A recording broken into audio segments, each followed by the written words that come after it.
विश्व गुरु, वो सारे जगत के गुरु, उसको मेरा आत्म प्रणाम।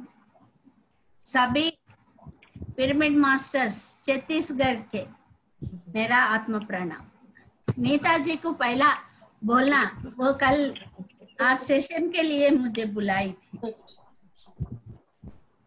Thank you aunty. और मैं सोचती हूँ कि आप हमेशा आती रहेंगी। अच्छा, मेरा नाम उमा रानी है। मैं हैदराबाद में रहती हूँ। मैं टीचर, बाद में हेडमिस्ट्रेस बनके 2013 में रिटायर हो गई। मैं 2001 में ये पिरामिड ध्यान में आ गई हूँ। उसके पहले मैं साईं बाबा का पूजा करती थी। बहुत सारे भजन, विष्णु सहस्त्र नाम, ललिता सहस्त्र नाम ये पाठ होता था। ध्यान के बारे में भी बहुत सारे जगह इधर उधर ढूंढी, दूसरे गुरुओं के पास गई। मुझे इतना अच्छा नहीं लगा। रामचंद्र मिशन गई थी, ब्रह्म कुमारी में भी गई थी, और मनोयोग साधना दूसरा एक भी सीखी थी। फिर प्राणिक हीलिंग भी सीख ली। मैं प्राणिक हीलिंग में भी एक सर्टिफिकेट भी मेरे पास अभी है। मैं इतना करने के बाद मैं बाद में 2001 में मैं जब ये ध्यान सीखी थी पत्री जी के साथ, बहुत अच्छा लगा। जब से अभी तक मैं वहाँ ध्यान को नहीं छोड़ी। अब जब तक मेरे सांस चलते रहेगा, तब तक मैं तो ये ध्यान को छोड़ती नहीं, ध्यान के साथ ही रहूंगी। ये गुरु को भी नहीं छोड़ती, ये मैं बताने वाली। मैं 2001 में आने के बाद घर में एक सेंटर लगाए। पौर्णमी ध्यान होता था, फिर हर एक दिन ध्यान चलता था, सभी सज्जन संगति होता था। ऐसा ये 2003 में एक बड़ा सा पत्री जी का क्लास भी संतोष नगर में थे। तब हम संतोष नगर में एक पत्री जी का क्लास भी लगाए। जून में पत्री जी आए, 6000 पीपल आए 2003 में ही। तो इतना बड़ा क्लास चल रहा था। जब पूरा साइक्लोन था, बारिश आने लगा, पत्री जी स्टेज के ऊपर बैठे, कहे अब तो साइक्लोन है, तुम तो ऐसा ओपन ऑडिटोरियम में क्लास लगाए कैसा, बोल के पत्री जी ने कहा बारिश नहीं आएगा, नहीं आएगा, नहीं आएगा। 3 टाइम्स बोले पत्री जी, सब बारिश रुक गया, पूरा अच्छा सा क्लास हो गया। सब लोग आके घर को आके, वो तो एक म्युनिसिपल ग्राउंड में लगाए, वहां से घर आए, सभी लोग खाना खाए, पत्री जी भी खाए, सभी लोग चले गए। उसके बाद बारिश होने लगा। पता चला, सभी लोग पूछे तो सिक्किम में पूरा बारिश था। एक संतोष नगर के एरिया आसपास में ही नहीं गिरा, पूरा इतना बारिश गिरा। तो एक गुरु क्या वो ये पंचभूतों को भी शासन कर सकता है, उतना शक्ति रहती है, मगर वो लोग उसका उपयोग नहीं करते। उस दिन उसका उपयोग करने का जरूरत है, क्योंकि वो ओपन ऑडिटोरियम था, आने वाले कैसे बैठ सकते, बारिश हो गई तो नहीं सुन सकते, पत्री जी का संदेश नहीं सुन सकते, ध्यान भी नहीं कर सकते। इसीलिए पत्री जी ने वो टाइम वो बारिश को रोका दिया। ऐसा अनुभव मेरे को बहुत अच्छा लगा। पत्री जी अपन के लिए क्या नहीं करते, सब कुछ करते, मगर अपन सहन से रहना चाहिए। आज मेरा कॉन्सेप्ट है, पत्री जी ने मार्च में बताया था वर्णाश्रम धर्म। वो वर्णाश्रम धर्म का कॉन्सेप्ट को मैं अब बोलने के लिए इधर बैठी हूँ। ये वर्णाश्रम धर्म के लिए मार्च में पत्री जी ने बताया था।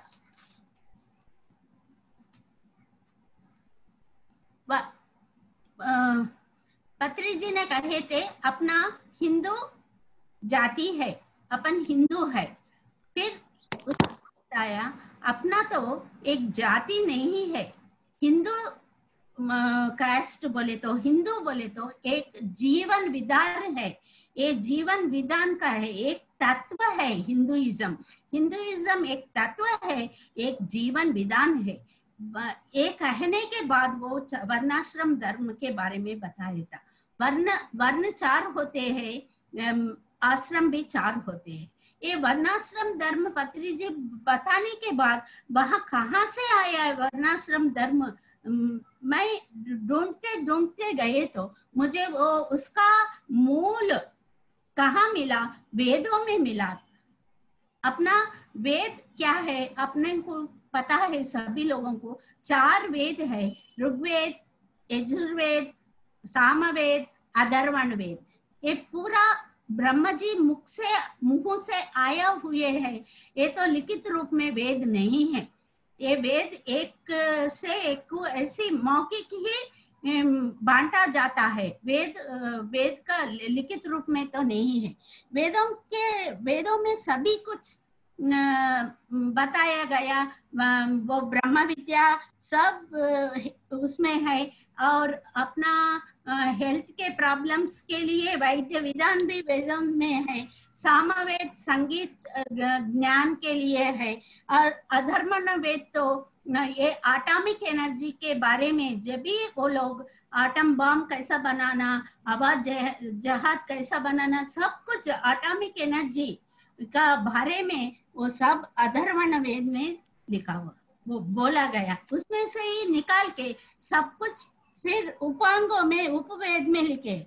उपवेद 4 है, एक आयुर्वेद, दूसरा धनुर्वेद, तीसरा गंधर्व वेद, चौथा अर्धवेद। आयुर्वेद में सब कुछ बॉडी के लिए कैसा हील करना, किस रोगी का चिकित्सा के लिए सब कुछ लिखा है। उसने चरक नामक एक ऋषि ने चरक संहिता कहकर एक बुक में सारा आयुर्वेद बारे में ही लिखा है।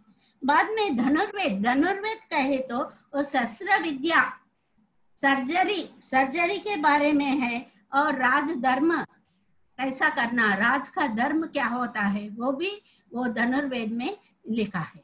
वो धनुर्वेद में सुश्रुत नामक एक ऋषि ने तभी ऑपरेशंस करता था, वो बिना ऑपरेशन थिएटर, वो बिना ऑक्सीजन, बिना कुछ नहीं, वैसे वो एक आदमी को लेके शस्त्र चिकित्सा करके जड़ी बूटियों से उनको लिपट दिए तो वो रोगी ठीक हो जाता था। इतना टेक्नोलॉजी अपने पास है, अपना भारतीय संस्कृति में इतना टेक्नोलॉजी, सब कुछ है, कुछ नहीं, सब कुछ अपने भारतीय संस्कृति में ही चाहिए। बाद में गंधर्व वेद गान के लिए, संगीत के लिए, कितने उसमें गान में क्या क्या होता है, लय श्रुति सबके लिए कितने उसमें सुर होते हैं, उसके बारे में ये गंधर्व वेद में लिखा गया है।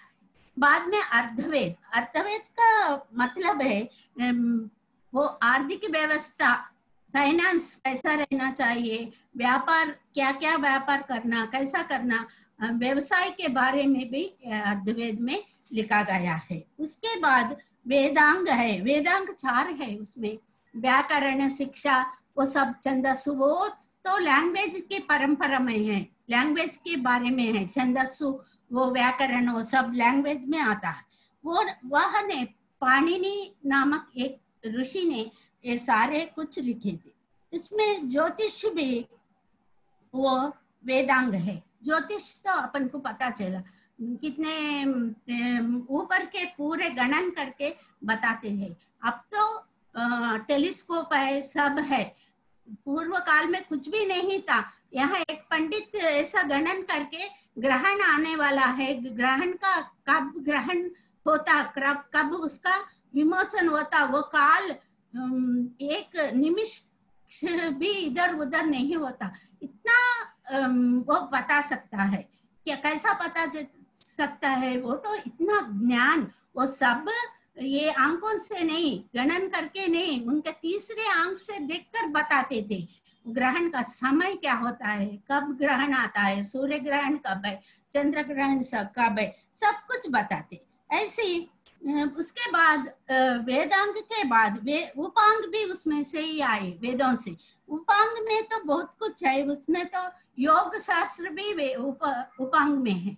योग शास्त्र का मतलब पतंजलि महर्षि ने योग, योग का पूरा, योग में कितना आसन है, उसका प्राणायाम कैसा करना, वो सब कुछ उसमें बताया है पतंजलि। अभी भी अपन जून 21 को योगा डे मना ले रहे हैं, सभी लोग वो योगासन करते रहते हैं। सूर्य नमस्कार भी एक इसी तरह की योगासन होते हैं।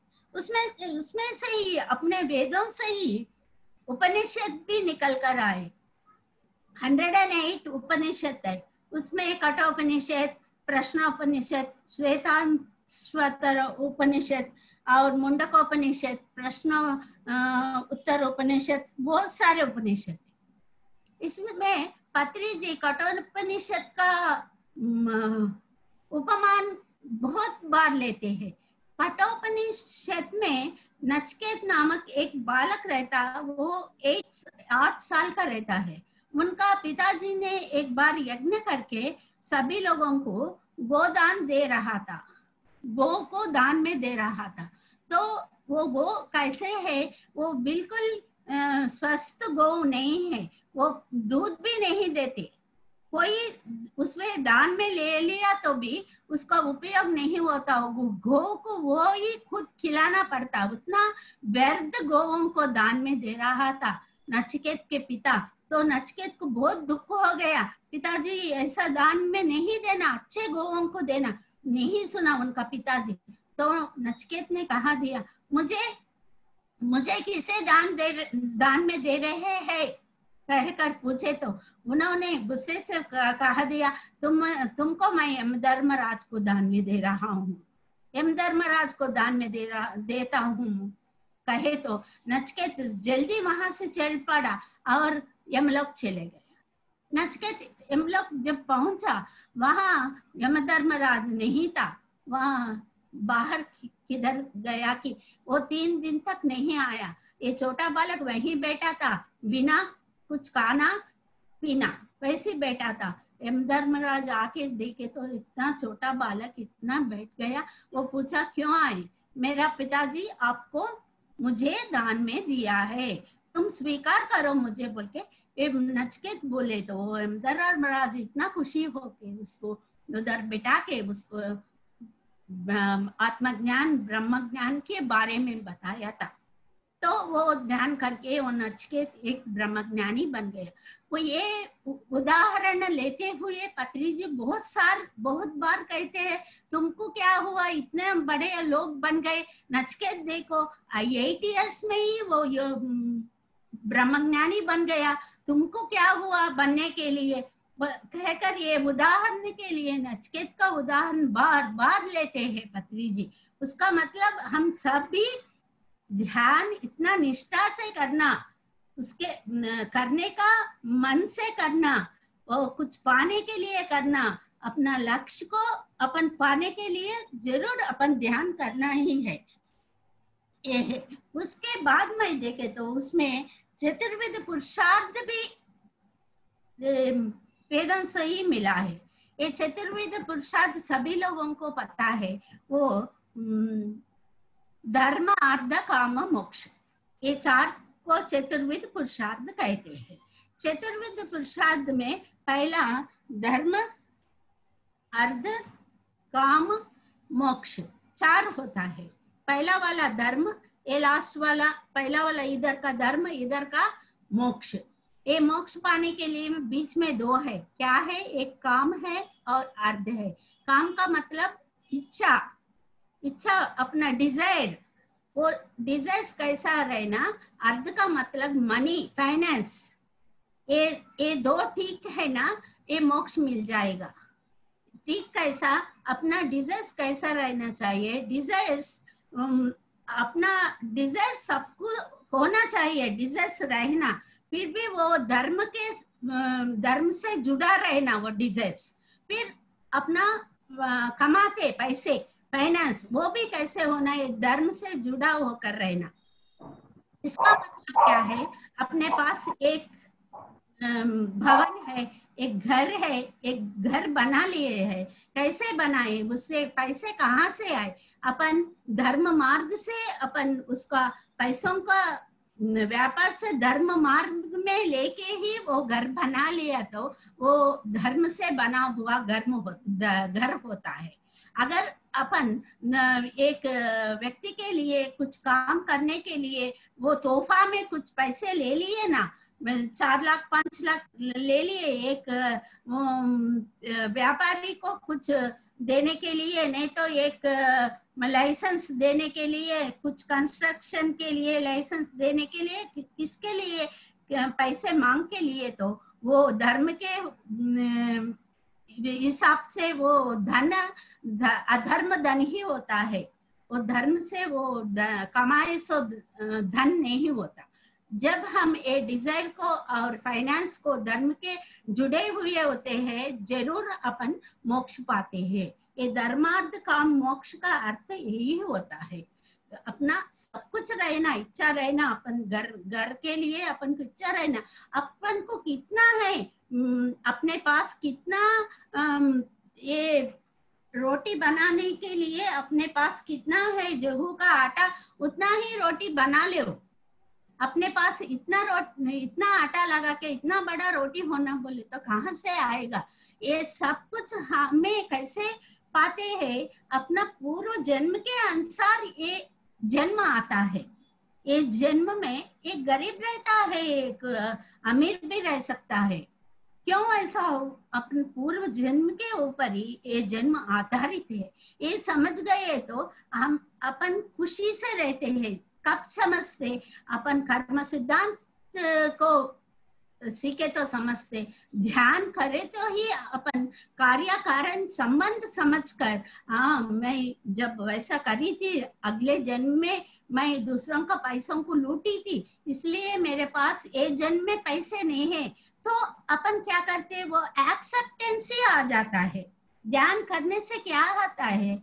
अपन के पास नहीं है पैसे तो भी हमारा एक्सेप्टेंसी हो जाता है। एक्सेप्टेंसी पाने के लिए, संतोष से रहने के लिए अपन जरूर धर्म वो ध्यान करना ही चाहिए। बाद में इसमें ही से आया है वर्णाश्रम धर्म। ये वर्णाश्रम क्या है? वर्ण 4 है, आश्रम 4 है। ये वर्ण क्या 4 वर्ण है? एक शूद्र, वैश्य, क्षत्रिय, ब्राह्मण। ये 4 शूद्र, वैश्य, क्षत्रिय, ब्राह्मण। शूद्र, वैश्य, क्षत्रिय, ब्राह्मण, ये 4 वर्ण है। ये 4 वर्णों में अपन क्या समझते हैं?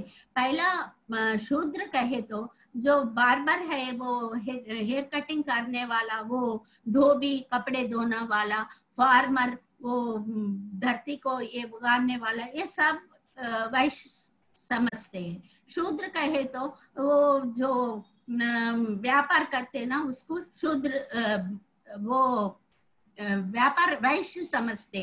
पहला शूद्र का मतलब हम धोबी और बार्बर वो पोत्री बनाते ना, अपना सोना बनाने वाला, सोने से अपने गहने बनाने वाला, ये लोग सभी लोगों को अपन शूद्र समझते हैं।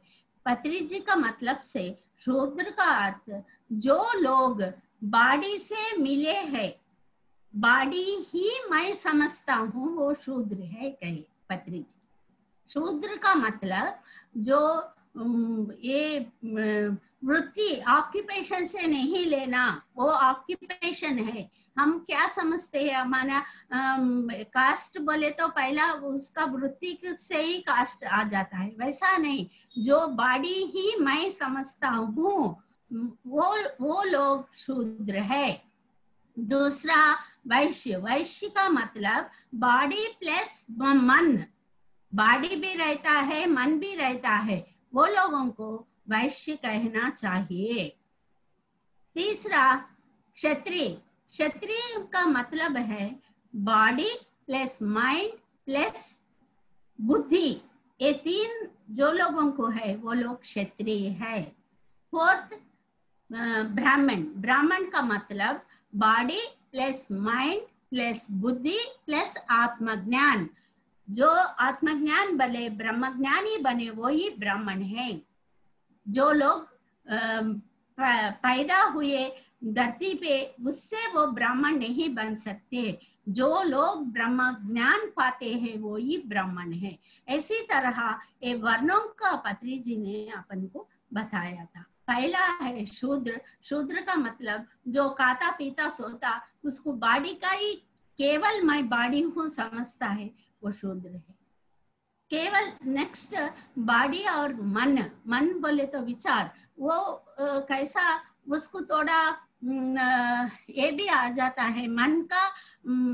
बॉडी के लिए तो खाना सोना बस है, फिर मन के लिए क्या है, थोड़ा अपन को संगीत के, नहीं तो सिनेमा देखने के अपन मन से अपन तन्मय होते हैं। वो मन से रहने वाला थोड़ा ये भी करते जाता है, वो संगीत भी सुनता है, कुछ तो भी सीखता रहता है, वैसा रहता है। बाद में बुद्धि, बुद्धि को किसे आती है, बुद्धि से क्या मिलती है, विचक्षणा ज्ञान अवगाहना शक्ति बुद्धि से मिलती है। वो विचक्षणा ज्ञान से वो क्या सच है, क्या बुरा है, क्या करना चाहिए, क्या नहीं करना चाहिए, ये सब हमको विचक्षणा ज्ञान से ही मिलती है। ये बुद्धि, वो ही क्षत्रिय कहते हैं। प्रतिशत के हिसाब से लास्ट वाला ब्राह्मण कहे तो तन, बॉडी, माइंड, बुद्धि और आत्मज्ञान, वो ब्राह्मण है। अभी तक तो ये वर्णों का तो पहला स्कूल में गए, तुम्हारा कास्ट क्या है लिखते हैं, वो धोबी वो शूद्र है, ये वाला शूद्र है, ये वो है, ऐसा ही अपन गिनते हैं। मगर पत्री जी ने अलग तरीका से अपन का यह ज्ञान दिया है। उसके बारे में अपन का आश्रम, 4 आश्रम होते हैं। वर्ण हो गया 4 और 4 आश्रम। आश्रम 4 क्या है, उसमें पहला ब्रह्मचर्य आश्रम, गृहस्थाश्रम, वानप्रस्थ आश्रम और संन्यास आश्रम, 4 आश्रम होते हैं। ब्रह्मचर्य आश्रम बोले तो बालक सब छोटा रहता है, शादी नहीं होता जब तक वो ब्रह्मचर्य आश्रम में रहता है, मिनिमम 18 ईयर्स। जब तक छोटे बच्चों को 18 ईयर्स में ही 22 को भी शादी कर देते थे ब्रह्मचर्य आश्रम में जब रहता था। जब बालक पैदा होता है 6 ईयर्स हो जाता है, सभी लोग वो बालक को लेके, बच्चों को लेके जाके वो गुरु कने छोड़ दे के आते थे। सब उसका कहीं वही ऋषि आश्रम में ही बालक का पूरा पढ़ाई सब कुछ वही होता था। वो आश्रम में ऋषि का गुरुकुल आश्रम, गुरुकुल जैसा वही वहां बालक रहता था।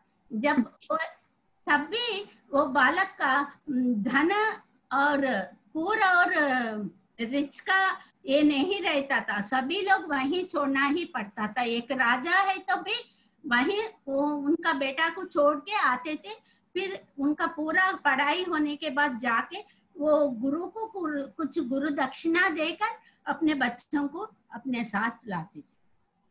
वहां रहने से क्या सीखता था, बच्चे अच्छी तरह कैसा रहना सब सीखते थे गुरु के आश्रम में।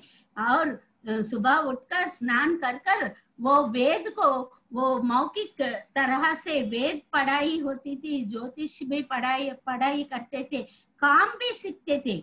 उनकी गुरुपत्नी पकाई कर वो फूड प्रिपेयर कर रहे हैं तो ये बच्चे भी उनको हेल्प करते थे, वो पूरा साफ सफाई करते थे। उधर ही वो फार्मिंग करते थे, वो झाड़ा पेड़ पौधों का कैसा देखना, पशुपालन पशु पोषण भी देखते थे, गाय रहती थी, गायों का सब सेवा करते थे, गाय कैसा करना सब कुछ सीखते थे।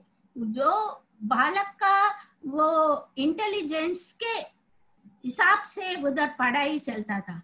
जो कुछ वो बहुत इंटेलिजेंट है उसको वेद सिखाते थे, ज्योतिष पढ़ाते थे। जो कुछ को उसका आईक्यू कम रहता बच्चों का, वो तंदुरुस्त रहता, उसको वो खेती करने के लिए भी जाते थे। सभी लोगों को सब कुछ काम सिखाते थे।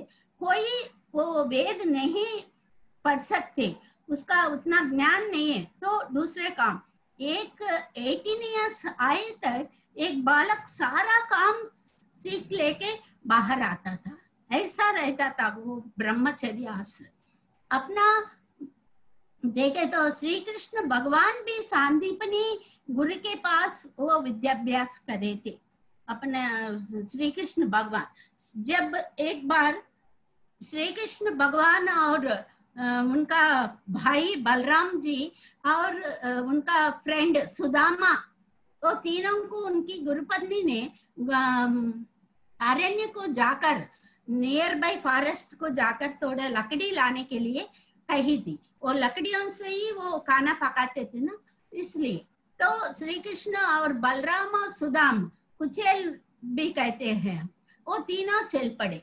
तब वो कुचेल को बुला के उनकी पत्नी ने, गुरु की पत्नी ने क्या दिया, इतना सा एक फली, क्या बोलते वो, चना एक कपड़े में बांधकर, कभी तुमको भूख लगे तो ये तीनों खा लेना कहकर वो सुदामा को दी थी। वो तीनों चले गए अरण्य में, वो लकड़ियां सब इकट्ठा करके उधर रख दिए। रख देने के बाद बहुत बारिश हो रहा था, तो क्या करे, वो डर गए, डर के एक बड़ा पेड़ था, पेड़ के ऊपर बैठ गए। एक तरफ श्री कृष्ण, एक तरफ सुदामा और बलराम भी उधर ही बैठे। वो अंधेरा भी हो गया, उधर ही रह गए। तो ये कुचेल को भूख लगा रहा था, कृष्ण जी की भी भूख लग रहा था। वो उसमें से निकाल के वो चना खा रहा था कुचेल ने। तो श्री कृष्ण जी ने पूछा क्या आवाज आ रहा है, बोले तो सुदामा कहे, तो उन्होंने बोला कुछ नहीं, मेरे पास खाने के लिए कुछ भी नहीं, ये सर्दी से मेरे दांत कटकटा रहे बोल के बोला था। सभी सारा चना वो ही खा लिया। तो जब भी कृष्ण जी को सब पता है, वो तो भगवान है, वो क्या कहा, जब भी तदास्तु बोल दिया। बाकी जीवन में कुचेल के पास खाने के लिए कुछ भी नहीं था, क्योंकि वो बोला था मेरे पास खाने के लिए कुछ भी नहीं है, तो तदास्तु बोल दिया श्री कृष्ण ने। वो उसके बाद अपन वो स्टोरी में सुनते, इतना सारा पोहा लेके श्री कृष्ण जी को दे दिया, वो खाने के बाद कुचेल को पूरा सौभाग्य मिल गया। वो तो स्टोरी में अपन पढ़ती है। ऐसा कृष्ण भगवान भी उनके एक गुरु के पास जाके ही उनका विद्या प्राप्ति कर ली। वैसे ही राम भी वशिष्ठ के पास जाके ही उनका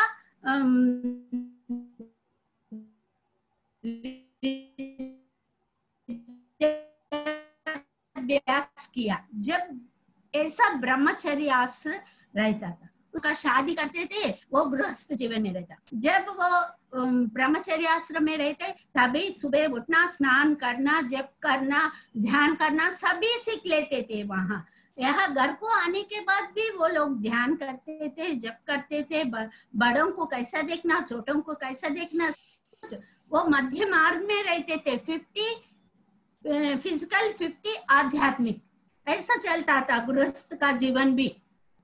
तब उनकी माता पिता क्या करते, शादी करने के बाद वो लोग घर छोड़कर वानप्रस्थ में चले जाते थे। सब कुछ उनके बच्चा और वो बहू को सांभ कर, सब कुछ उनके घर वो सब दे दे के ये दोनों निकल पड़ के वानप्रस्थ में दूसरी थोड़ी दूर में जाकर एक पर्णशाला बनाकर उसमें रहते थे। वो वानप्रस्थ आश्रम, पहला ब्रह्मचर्य आश्रम में भी वो लोग ध्यान करते थे, गृहस्थ आश्रम भी 50-50 चलता था। फिर वो लोग वानप्रस्थ आश्रम में आ गए। पूरा वो लोगों का जीवन आध्यात्मिक जीवन ही रहता था। 25% ही वो पकाना खाना वो ही रहता था उधर।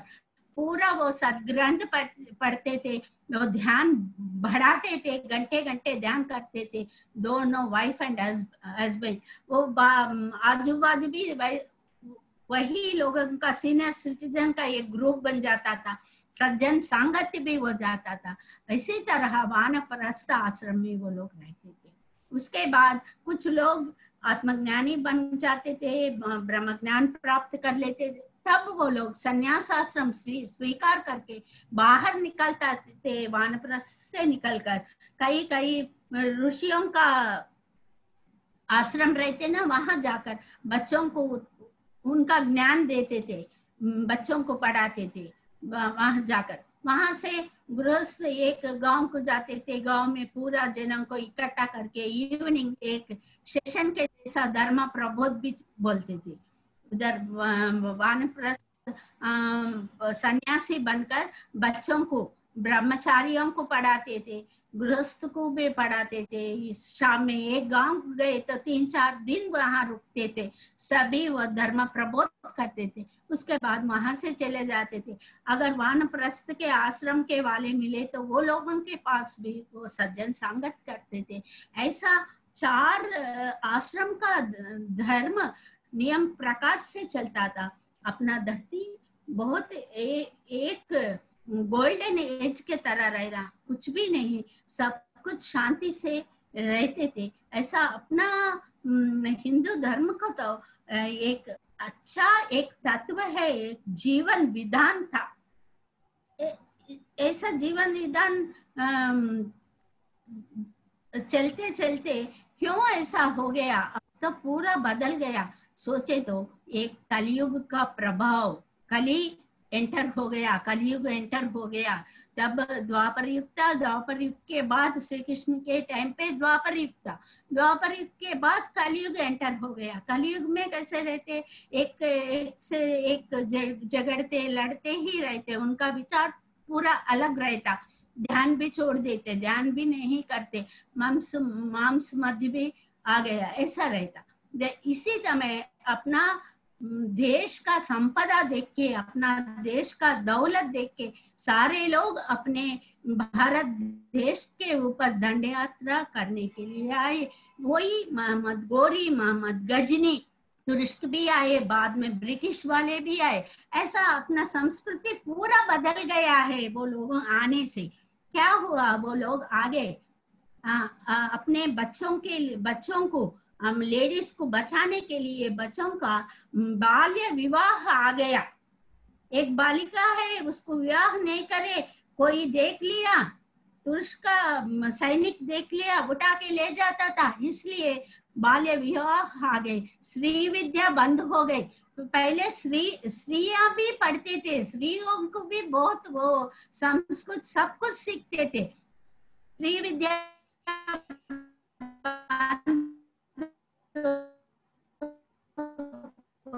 हो गई, स्कूल को बेचना बच्चन कर सकता है, इसलिए वो आगे। बाद में बाल्य विवाह भी आ गए, जल्दी जल्दी से बच्चों को शादी करके बेच देना, नहीं तो उसको अपन को बहुत ये मुश्किल होएगा, इसी तरह सोचने लगे। जब भी वो क्या हुआ, सती सहगमन भी था, उनकी हस्बैंड मर गए, उनके वाइफ को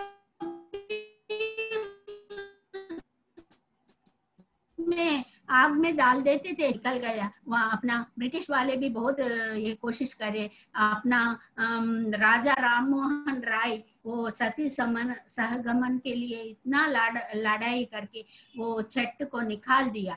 अपना धरती तो एक स्वर्ग भूमि और ऐश्वर्य से बड़ा भरा हुआ था, तो अपना नॉलेज भी बहुत बड़ा अच्छा नॉलेज था अपना पास, इसलिए वो नालंदा विश्वविद्यालय था, तक्षशिला विश्वविद्यालय में पढ़ने के लिए चाइना, तिब्बत, दूसरे जगह से अपने भारत देश को आते थे पहले। अब हम यूएस में एमएस करने के लिए यूएस जा रहे, उधर जा रहे, फिलीपींस जा रहे।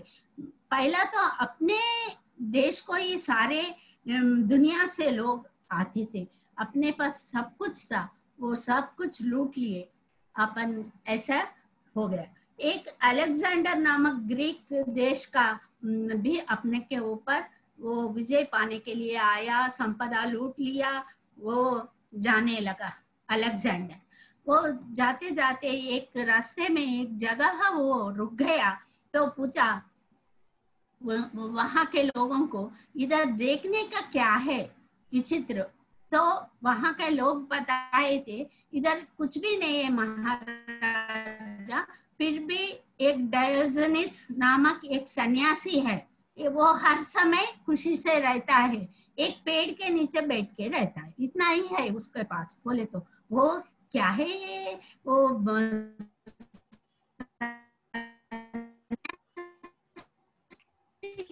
ऐसा ना संतोष के पास आना पड़ता, वो सन्यासी कभी अपने पास नहीं आएगा। तो अलेक्जेंडर ने क्या कहा, चलेंगे अपन ही जाकर वो लोग उनको मिलेंगे कहकर उन्होंने गया। वो सन्यासी वो पेड़ के नीचे बहुत आनंद में था, उसके पास कुछ भी नहीं था।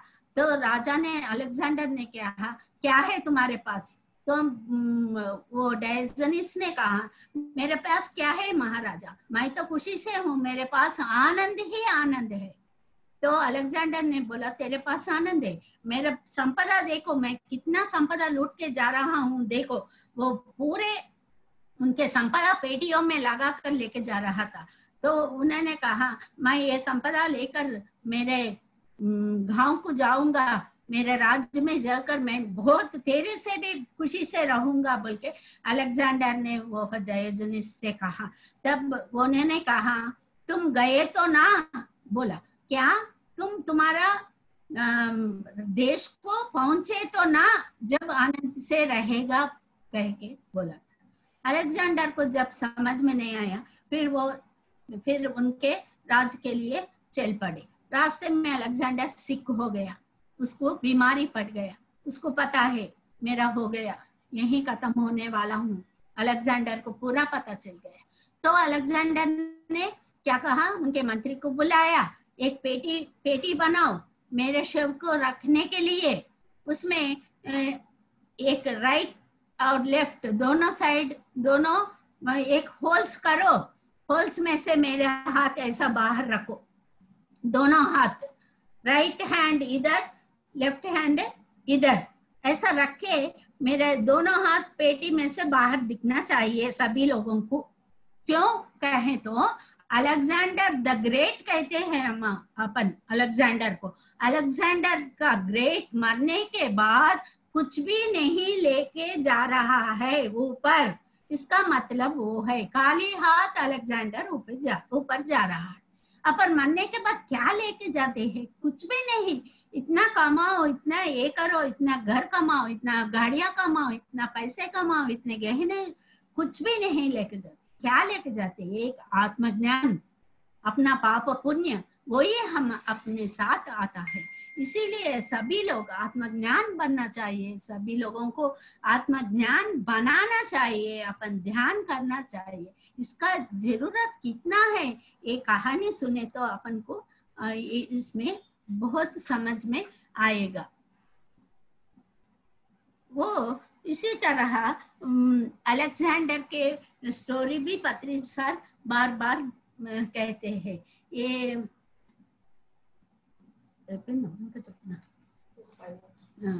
ऐसी तरह हम फिर एक बार अपन वर्ण आश्रम के बारे में और एक बार मैं समझाती हूँ। वर्ण 4 होते हैं, आश्रम 4 होते हैं। वर्ण में शूद्र, वैश्य, क्षत्रिय, ब्राह्मण। शूद्र का मतलब बॉडी से जुड़ा हुआ व्यक्ति, वैश्य का मतलब बॉडी प्लस माइंड, क्षत्रिय का मतलब बॉडी माइंड बुद्धि, ब्राह्मण का मतलब बॉडी माइंड बुद्धि प्लस आत्मा। ये वर्ण 4 वर्ण।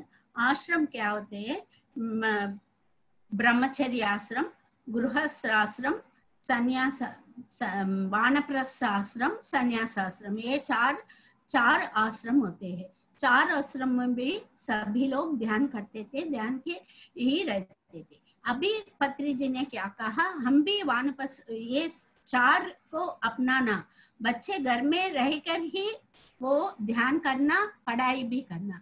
गृहस्थ भी 50-50 मध्य मार्ग में रहना, ध्यान भी करना, वो लोग उनका जीवन भी संभालना, बच्चों को देख लेना, उनका घर में सास ससुर है तो उनकी सेवा करना, पति को देख लेना, अगर वो लेक्चरर है, डॉक्टर है, वो गृहिणी, वो भी संभाल लेना, फिर भी ध्यान करना, स्वाध्याय करना, सज्जन संगति करना, इसी से हमारा आत्मज्ञान पाते हैं। उसके लिए भी हम 50 फिजिकल 50 आध्यात्मिक दोनों का अपन निभाना गृहस्थ आश्रम में। उसके बाद बेटा का शादी हो जाता है, वानप्रस्थ में जाने का जरूरत नहीं है, सब बेटा को सौंप दो, तुम एक रूम में बैठो, अच्छा सा ध्यान को बढ़ाओ।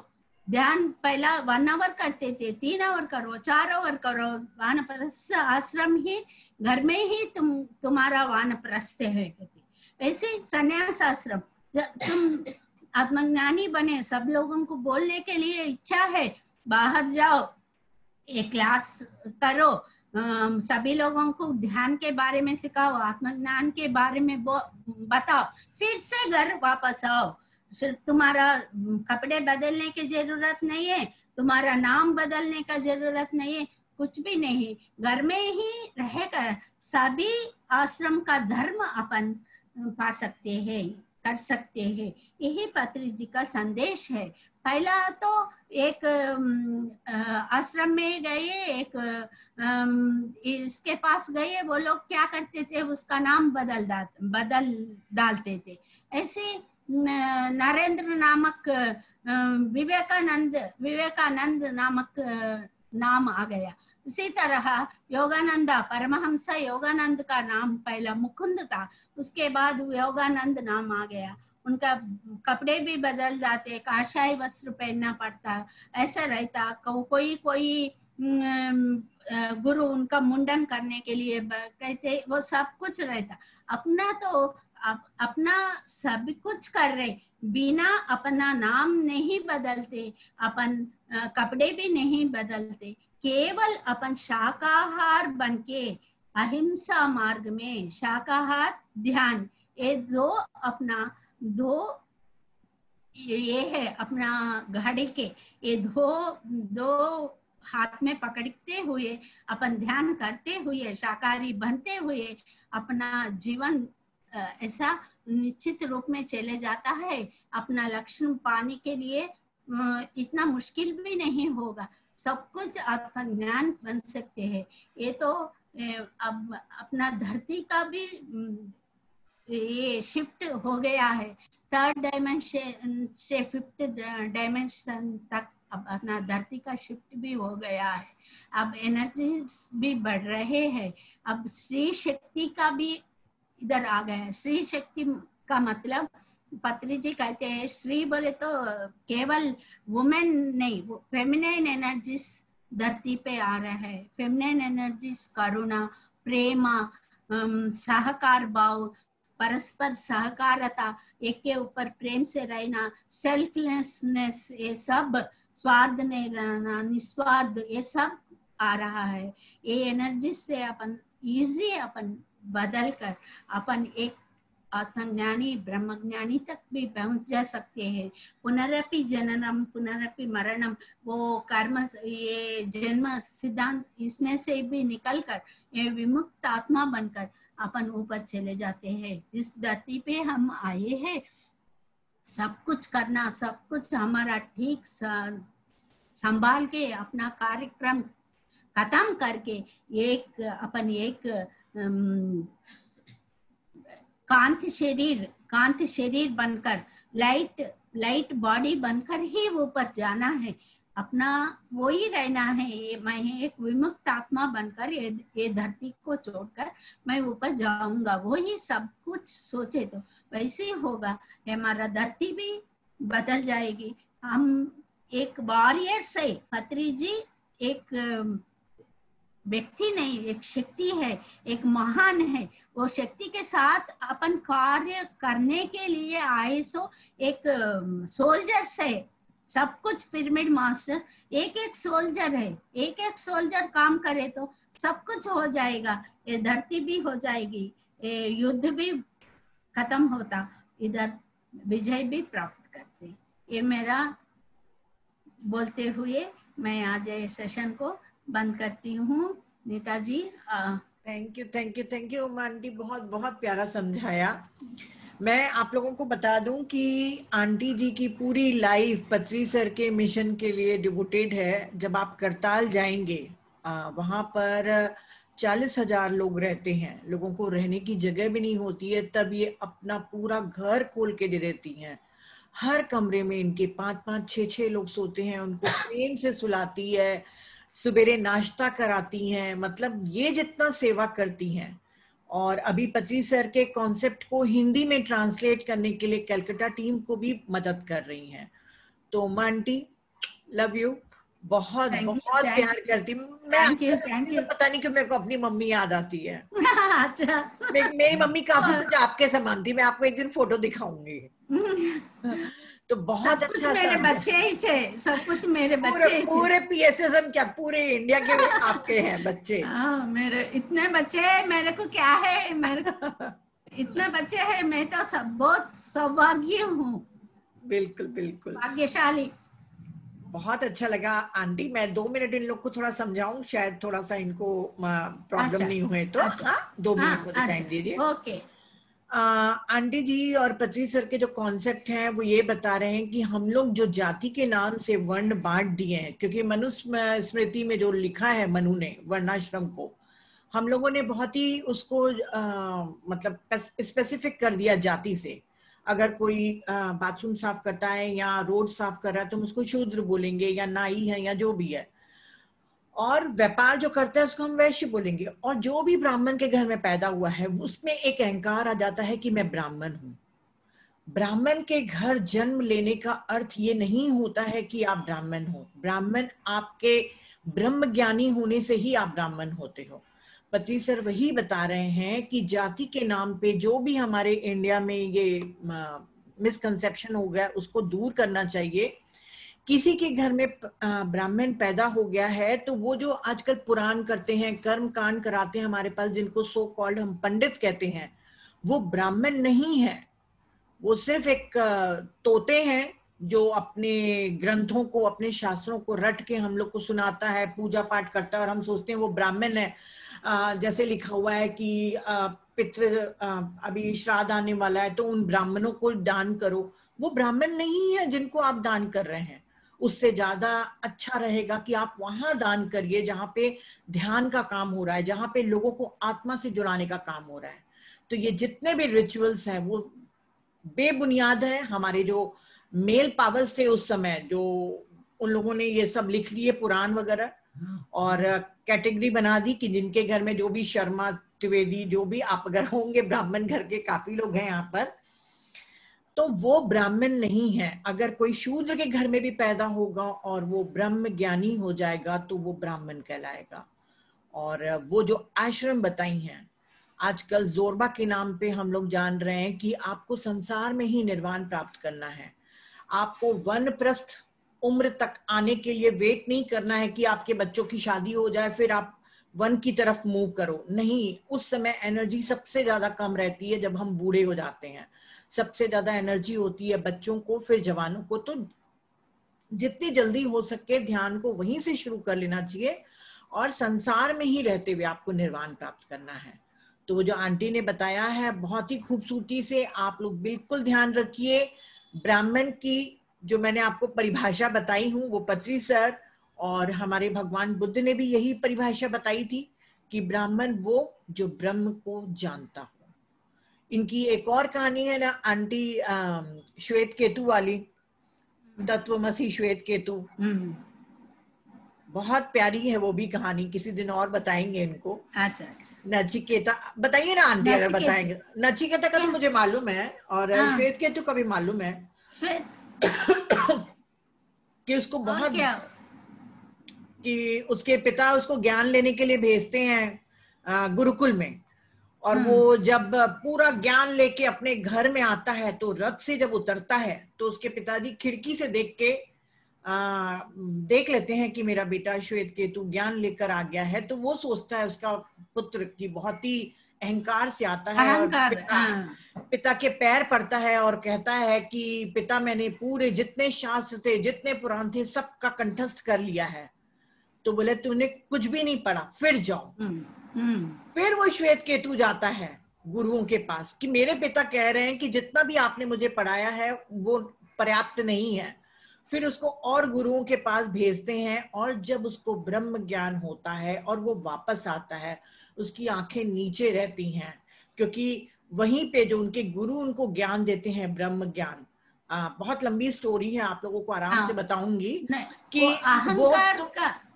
अहंकार जब निकल जाता है, इतना ब्रह्म ज्ञानी होकर भी, आत्मज्ञानी होकर भी, आत्मज्ञान हुए तो भी अहंकार नहीं रहना चाहिए।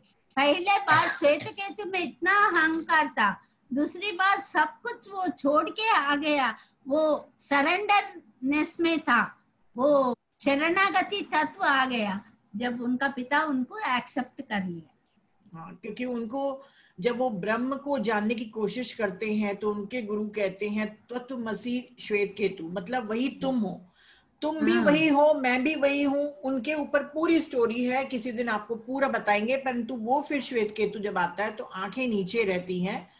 तब उसके पिताजी कहते हैं कि आज तू ब्राह्मण हुआ, क्योंकि वो बहुत रईस थे, ब्राह्मण परिवार में थे। तो उसको श्वेत केतु को पहली बार यही कह के वापस भेजते हैं कि तू ब्राह्मण के घर में पैदा हुआ है पर अभी तक ब्राह्मण नहीं बना है, जा। जब वो अहंकार छोड़ के और पूरा ज्ञान लेके आता तब कहते हैं कि आज तू ब्राह्मण हुआ। हाँ ना आंटी, ऐसी बोलते हैं ना, आज तू ब्राह्मण हुआ। तो thank you thank you thank you aunty. बाकी सभी लोग को नमस्ते उमा आंटी। नमस्ते जी, अरे आगे नमस्ते, ममता बोल रही हूँ। ममता जी, बस आपका पूरा, हाँ पहचाने आपने? हाँ पहचाने। आप भूलने वाली चीज, मैंने बोला आप पहचानेंगे नहीं पहचान। हाँ क्यों नहीं पहचानते, रायपुर वालों को। आपका बहुत, मैं तो देखती रहती हूँ, आपका सुनती रहती हूँ। और बहुत अच्छा लगा आज का, आपका बहुत ज्यादा मजा आया। Thank you thank you thank you so much, बहुत अच्छा लगा। ये मौका मैं और वो इसलिए मैं ही सभी लोगों को थैंक यू बोलती हूँ। नहीं, हमें धन्यवाद करना चाहिए, आपने अपना मुझे ऐसा मौका दिए। अभी उनका एक सेशन था 3 से 4 बजे, वहां का खत्म करके वो यहाँ ज्वाइन हुई है, सोचिए। वो तेलुगु का। हाँ। Yes thank you so much. हम लोग को भी तेलुगु सीखना पड़ेगा लगता है सर के कॉन्सेप्ट से। और तीसरी माता है क्या? तीसरी माता नहीं है वो, आजकल बच्चों की कंचन साइफोन बोले तो वही होगा शायद। नहीं है अक्का, क्यों आप? अच्छा डॉन है क्या यहाँ पे? डॉन है क्या? हाँ डॉन है। कहाँ हो डॉन? पर्सनल चैट तुम लोग अपने फोन में डॉन इज हियर। किसी को नमस्कार डॉन है। नमस्कार ममता भाभी, दूसरों को पूछने का मौका दो। हाँ, किसी को कुछ पूछना है आंटी को? किसी का तो मैं अपना वीडियो नहीं खोलती हूँ।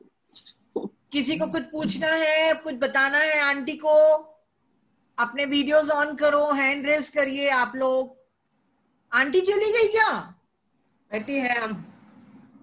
आप क्यों आ गए सामने? आप थोड़ी हो, गेस्ट हटो तो सही। हाँ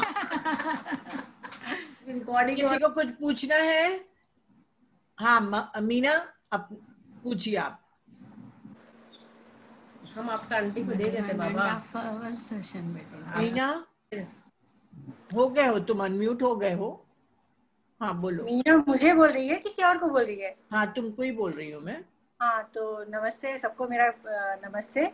मैं बस यही कहना चाहती थी कि क्या कहते हैं, जो उन्होंने, मुझे बहुत ही अच्छी लगी बात कि वर्णाश्रम जाने की जरूरत नहीं है। आप अपने बेटे बेटियों की शादी करने के बाद में अपने ध्यान और आध्यात्मिक में ज्यादा इन्वॉल्व हो जाएंगे, तो वही आपका एक रूम में, मतलब घर में रहते हुए भी आप वनाश्रम को जा सकते हैं। ये बात मुझे बहुत अच्छी लगी और मैं जरूर इस पे क्या कहते हैं कोशिश करूंगी अमल करने की।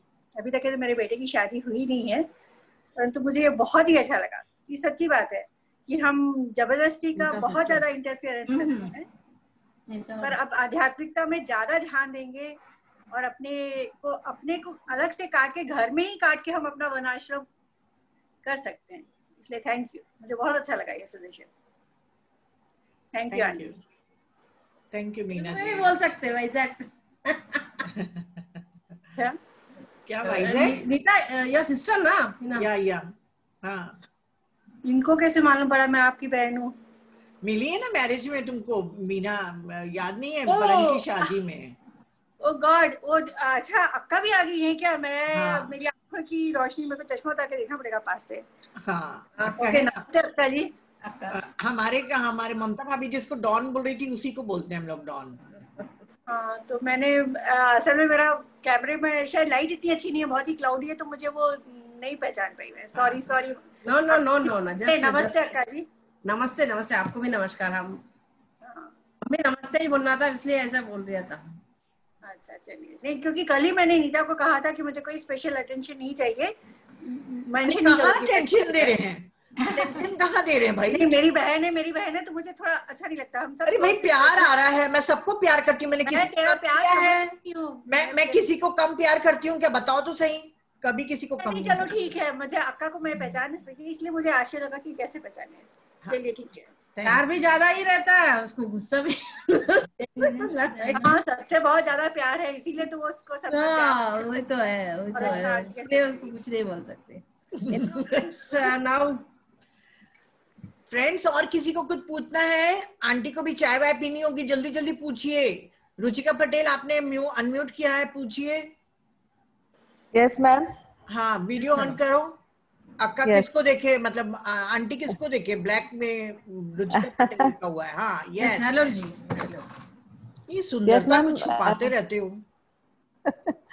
मैम, आपकी सुंदरता देखते हैं तो फिर हमारी क्या है? सब सुंदर है। पूछिए। रुचिका पटेल। हाँ रुचिका जी, पूछिए। उमा आंटी कहाँ है? मैं कह रही थी कि जैसे बहुत लोगों को बहुत कम एज में ही जैसे ये सब करने की इच्छा होती है, होती है। वो तो पूर्व जन्म का ज्ञान अपने अंदर रहता है। अपना हर एक आत्मा तड़पती रहती है भगवान को जानने के लिए। अपन कौन है जानने के लिए अंदर से तड़पती रहती है, इसलिए थोड़े जल्दी से आते हैं, कोई लोग नहीं आ सकते। वो गुणों में आने की, तो लोग थोड़ा डर जाते हैं। हाँ, घर के लोग थोड़ा डर जाते हैं कि अरे ये लोग अभी से ही अगर इसमें आ गए तो ये लोग ग्रस्त से बाहर निकल जाए। मध्य मार्ग में जाना, अपन घर का पूरा छोड़ के अपन ऐसा गए तो ये सन्यासी बनकर घर छोड़ देते, ऐसा सोचते हैं। अपना दूसरों को बताने का जरूरत नहीं है। रात में बैठ के करो घंटे घंटे साधना, तुमको कौन रोकता है? मैम, घर का तो सारा निपटा लेते हैं बहुत अच्छे से, मगर तो भी उनके अंदर एक डर बैठा रहता है कि अरे ये लोग मतलब फिर ऐसे नहीं कि गृहस्थी से परे हो जाएं, तो वो लोग बहुत अगेंस्ट हो जाते हैं। वो आत्मज्ञानी को वैसे ही होता है, ये मार्ग में ऐसे ही आते रहते हैं, अपना परीक्षा ऐसी होती है। मैम, इस वजह से मैम हम लोग बहुत पीछे हो गए। मतलब हम लोग जो समय हमने चुना था इस मार्ग में आने, तो मैम हम डर के मारे मैम हम लोग मतलब वो सामना नहीं कर पाए और हम लोग काफी लेट हो गए इन चीजों में, ऐसा हमें फीलिंग्स आती है। मैम, सब कुछ ना समय होता है। हाँ जी रुचिका जी, सब कुछ ना समय के ऊपर होता है। जब समय नहीं आता है, जब तक अपना समय नहीं होता है, तब तक अपन वहां तक नहीं पहुंच पाता है। ज्ञान अग्नि कर्म दग्धा नाम बोलता है, मगर उसको पहुंचने के लिए भी अपने को कर्मयोग, जितने जन्म परंपरा होता है, जितना योग परंपरा होता है, वैसे कर्मयोग पार्ट 1, ज्ञान योग पार्ट 1 क्रॉस करना है, और उसके बाद में ज्ञान योग पार्ट 2 को क्रॉस करना है। उसके बाद में कर्मयोग में आना, पार्ट 2 में आना है। बीच में ध्यान योग होता है, दोनों 5 है। कर्मयोग पार्ट 1 एंड ज्ञान योग पार्ट 1 एंड ध्यान योग part 2 and last state it's कर्मयोग पार्ट 2। ये सब आने के लिए क्या होता है, इट्स टेक टाइम। जन्म परंपरा एक रिलेटेड होता है, और घर में ऐसा कुछ ऐसा आता है कि मतलब नो बोलने वाला रहता है। It is quite natural. जहाँ पर पॉजिटिव, मतलब पॉजिटिव इन नेगेटिव की बात नहीं, जहाँ पर कुछ आगे जाने का चेष्टा होता है, वहां पर ही पीछे खींचने का चेष्टा भी रहता है। उसी पे निर्भरित करता है आपका श्रद्धा कितना है। क्योंकि एग्जामिनेशन, ये स्पिरिचुअलिटी में एग्जामिनेशन कैसे आता है, अगर आपको पूरा ऐसा कुली डोर है, आप कुली कुली ऐसे ऐसे पक्षी जैसे उड़ रहे हैं, ऐसा नहीं होता, कांटे रहते हैं, लगते हैं, और बाहर से कुछ बातें सुनना पड़ता है। मैं आपको म्यूट करके रखा हूँ, मैं, मेरे को पूरा बोलना है इसलिए मैं आपको म्यूट करके रखा हूँ। इसमें बोलेगा तो फिर मैं कुछ बोल देती हूँ। मैंने बोला कि आपको थोड़ा देर करूँ मैं। मैंने किया था आपको म्यूट। तो ऐसा होता है, पूरा ऐसे खुले नहीं रहता है दोस्तों। सभी लोगों को, चाहे कोई भी हो, कितना भी वो शास्त्रार्थ स्थिति में भी रहने दो, और नंबर ऑफ टाइम्स एक कुंडलिनी बोलते हैं, मेरा कुंडलिनी जागरण हो गया, इसको कितने बार हो गया, ऐसा कुछ नहीं है दोस्तों। जब तक ये शरीर में है, अपने को माय मोह नहीं छोड़ते हैं। इसको अनुभव करने के लिए धरती पे आया है। जब तक ये माय और मोह दोनों चीज, मोह किसको रहता है, और मोह ज्यादा से ज्यादा स्त्री में रहता है, और माया पुरुष में रहता है। ये दोनों का मिलन ही संसार है। सो हस्बैंड लोग को पैसा कमाने में इसमें रहता है, और woman is always give attention towards the family. यही मेरा परिवार है। फिर वहां से you just do and depart, अपना काम करो, वहां से साइड में आ जाओ। वो एक्टिंग कर रहे हैं, that just a family, it's a small movie for us, and इतना बड़ा मूवी चल रहा है यहाँ पर बाहर अपना। जब तक अपन ये नहीं सोचते मेरा मैं नहीं छोड़ते, तब तक कुछ नहीं होता है। आई एम पत्री सर एक रिसेंटली एक बुक में बोल रहे थे, पत्री सर ने, आई छोड़ने के लिए। तो आई छोड़ना बहुत जरूरी है दोस्तों। थोड़ा सा रहना है आई काम करने के लिए। मैं भी करूं, मगर मैं ही करूं वो नहीं रहना चाहिए। मैं ही कर सकता हूं वो नहीं रहना चाहिए दोस्तों। बस इतना ही कहते हुए मैडम को अभी करिए आप, थैंक यू अनम्यूट करिए उनको एक बार। रुचिका जी अपने आप को अनम्यूट करिए। रुचिका जी आप स्टक हो गया। हाँ, रश्मि जी अपने को अनम्यूट करके बात करिए। रश्मि जी। हाँ नमस्ते मैम, उमरानी मैडम नमस्ते, और माधवी मैडम नमस्ते। नमस्ते। हाँ मैं माधवी मैडम, आज आप मैंने ध्यान हिंदुस्तान भी देखा था सुबह, और आपका वो लोगों ने एक्सपीरियंस बताया, वाह बहुत मजा आ गया कि आप ऐसे बोलते जाओ हो जाएगा, जाओ हो जाएगा। तो मुझे इतना मजा आ रहा था देख के। अभी मेरे फ्रेंड है मुंबई में, तो मैंने उन लोगों को पत्री सर के बारे में बताया, ध्यान के बारे में बताया। फिर वो लोग थोड़ा करते थे, कंटिन्यूटी नहीं थी, कि उनके घर में जो बेटी है उनकी 17-18 साल की, तो वो लोग मेरे को बोले कि तू ही ले ले। तो मैंने उन लोगों को कहा मैं ग्रुप में ज्वाइन कराती, तो वो उसके लिए एग्री नहीं थे। तो मैंने सोचा ठीक है ना, अभी नहीं इनको ग्रुप में ज्वाइन होना है, पर ये लोग सीखेंगे तो धीरे धीरे हो जाएंगे ऐसा करके। फिर मैंने उन लोगों का लेना शुरू किया। फिर अभी एक दिन क्या हुआ, वो मतलब